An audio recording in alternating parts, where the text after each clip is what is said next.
you, Madam Clerk. What purpose is the senator from Eastern Fairfax? Senator Surovell rise. Thank you, Mr. President. Point of personal privilege and an introduction. Senator has the floor. Thank you, Mr. President. Ladies and gentlemen of the Senate, joining us up in the gallery over here today is Edward Sims. Edward is here with his fiancee, Arnetta Burchett. She's a retired 20-year police officer and detective, Hampton Roads area. And I wrote about Edward in a Washington Post op-ed that I wrote about 6 months ago. Edward was born in Newport News, Virginia. His parents weren't really around a lot when he was a child. He moved from home to home, lacked a stable environment. And when Edward was 16 years old in 1987, when I was 16 years old, he became a new father. To deal with that situation, he applied for some jobs. The way he described it, he would go places, there'd be a help wanted sign, but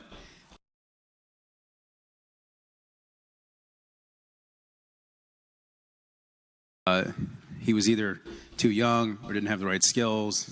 Well, we might say that, but we're really not hiring that right now, that kind of thing. Eventually, homeless, distraught, mentorless, without anybody to turn to, he made the bad decision to commit 3 robberies within a 2-week period of 3 convenience stores. He was arrested for that, had counsel, chose to go to trial, and yet because of Virginia's 3 strikes law, he ended up being sentenced to a life in prison plus 63 years at age 17. At the time, we had parole. After 1995, we didn't. And we also had a provision on the books that said if you committed 3 robberies, you weren't eligible for anything. While he was a prisoner, he got his GED in 1989. 2 years later, he's a model inmate. He never had a single disciplinary infraction against him. He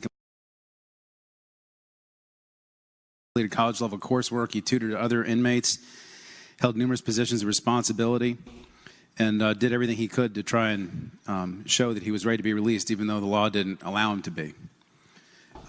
In 2017, the law firm of Milbank, LLP, their attorneys noted his situation and began to advocate for him.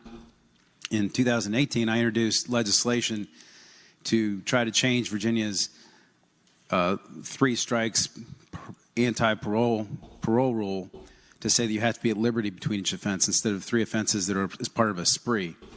After some discussions in committee, we carried it over for a year to give the parole board a chance to reconsider their view of that law, and they did reconsider that view, and now they do consider you to have to be at liberty between each offense. And subsequently, last year, Edward was released after spending 32 years in jail at the age of 49.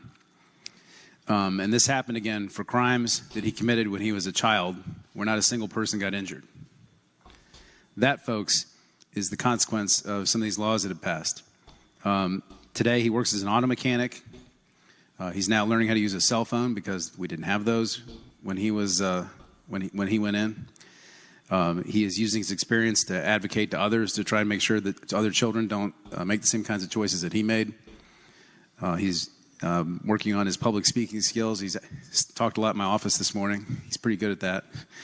But I just think as we continue to talk about criminal justice reform, revisiting our parole rules, the mandatory minimum sentences, Edward Sims is the poster child, and child is the right word, for what's wrong with our system and how we've gone too far. Why we need to trust our judges. We need to trust the parole board. We need to trust these officials we put in position of responsibility to have discretion to make decisions that are in the best interest of all of us and not second guess them while we're here. So, Mr. President, I would ask that you give him the warm welcome of the Senate, and if you all get a chance, go up and say hi to him and shake his hand. He's honored to be here to watch us make some laws today and hear a bill about barrier crimes, which I'm sure he found interesting as well. Thank you, Mr. President. Thank the Senator. Would Mr. and Mrs. Edward Sims please rise in the gallery if you're able? Mr. and Mrs. Sims, thank you all so much for being here today, and thank you also for your courage and for your resolve in the face of a very difficult situation. It takes a lot of bravery to be able to get through what you've gotten through, and we appreciate your dignity and turning your pain into purpose to help other people. And we know that our criminal justice system has a long way to go to actually be fair and to provide equality and justice and fairness to everyone. And so you are standing as an example of someone who's overcome an unfair situation, but who will help others to overcome them in the future. So we're grateful to you for your example. We appreciate all that you do. And I would ask everyone to please join me in extending the warmest welcome of the Senate to our friends, Mr. and Mrs. Edward Sims.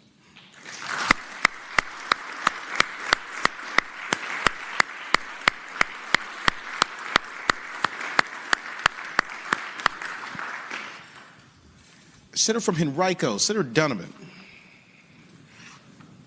Thank you, Mr. President. I rise for the purpose of an announcement. Thank you, Senator. You have the floor.